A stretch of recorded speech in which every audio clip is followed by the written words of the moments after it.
पिया ने मूसा की सारी हकीकत अली को बता दी होती है। वो रोती हुई कहती है, तुम्हारे अब्बू ने कई साल पहले मुझे मेरे अब्बू से जुए में खरीदा था। मैं उनकी अमानत थी। अलियार सुनकर हिल जाता है। उसके पैर थरथराने लगते हैं। यूनिवर्सिटी से वापस आती हुई पिया को बिल्कुल पता नहीं होता कि मूसा के 2 बंदे उसका पीछा कर रहे हैं।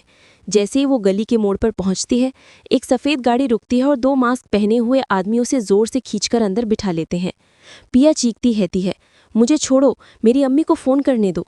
लेकिन गाड़ी तेज़ रफ्तार से फार्म हाउस की तरफ निकल पड़ती है। रात होने तक जब असलम साहब घर लौटते हैं, घर का माहौल अजीब सा होता है। पिया की अम्मी डरी हुई आवाज़ में कहती है, पिया कमरे में नहीं है, सुबह से कोई पता नहीं। इतने में असलम के फ़ोन पर मूसा के आदमी निसार की कॉल आती है। निसार की ठंडी बेजान आवाज़ सुनाई देती है, अगर तुम पिया की इज्जत बचाना चाहते हो तो कल ही उसकी शादी अलियार से करा दो, वरना वो जिंदा वापस नहीं आएगी। असलम के होश उड़ जाते हैं। वो सीधा सनवल के घर पहुंचता है। सनवल ने दरवाज़ा खोला ही होता है कि असलम रोते हुए बोल पड़ते हैं, मेरी बेटी को उठाया गया है, खुदा के लिए उसे बचा लो। सनवल बगैर वक्त ज़ाया किए टिप्पू को कॉल करता है और पुलिस की दोस्त से पिया के मोबाइल की लोकेशन ट्रेस करवाता है। लोकेशन सीधी मूसा के फार्म हाउस की आती है। सनवल अपनी गाड़ी फुल स्पीड में चलाकर फार्म हाउस पहुंचता है। बीच रास्ते में अलियार मिल जाता है। सनवल उसका कॉलर पकड़कर कहता है, तुम्हारे अब्बू ने पिया को किडनैप करवाया, अगर तुम मर्दों में ज़रा सा भी ज़मीर बचा है तो मेरे साथ चलो। अलियार की आंखों में गुस्सा भी होता है और शर्म भी। वो बिना कुछ बोले सनवल की गाड़ी में बैठ जाता है। फार्म हाउस के बाहर पहुंचते ही सनवल अपने हीरो स्टाइल में दरवाज़ा तोड़कर अंदर घुसता है। अंधेरा सन्नाटा, बस पिया की हल्की सी रोती हुई आवाज़। वो एक कमरे में रस्सी से बंधी होती है। सनवल तुरंत रस्सी काटकर पिया को अपने से चिपका लेता है। पिया रोती हुई कहती है, सनवल मुझे यहाँ से ले चलो, मैं डर रही हूँ। तभी पीछे से निसार आ जाता है।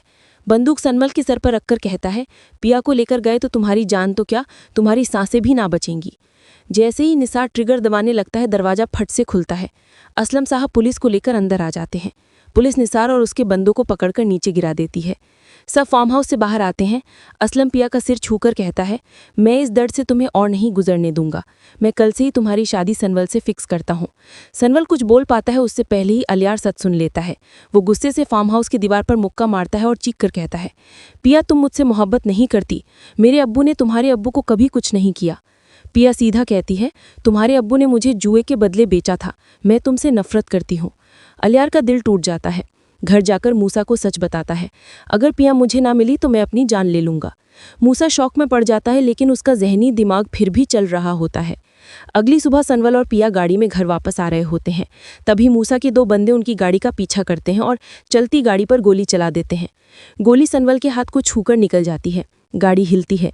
पिया चीखती है, सनवल। वो उसे हॉस्पिटल लेकर भागती है। डॉक्टर कुछ देर बाद आकर कहता है, गोली हाथ को छूकर निकली है, जान बच गई है। वहीं मूसा पुलिस स्टेशन में फ़ोन करके झूठ बोलता है। सनवल पर गोली असलम ने चलवाई थी। पुलिस बिना कुछ सोचे समझे असलम को उठाकर जेल ले जाती है। जब सनवल को होश आता है, पिया रोती हुई सब बताती है। सनवल सीधा मीडिया को बुलाता है। कैमरे के सामने कहता है, मेरे ऊपर गोली असलम ने नहीं चलवाई, ये सब मूसा के आदमी थे। पुलिस तुरंत फार्म हाउस, ऑफिस और बस्ती में छापा मारती है। मूसा को पकड़कर हथकड़ी लगाई जाती है। अदालत उसे जान लेने की कोशिश और झूठी गवाही देने के जुर्म में 10 साल की सज़ा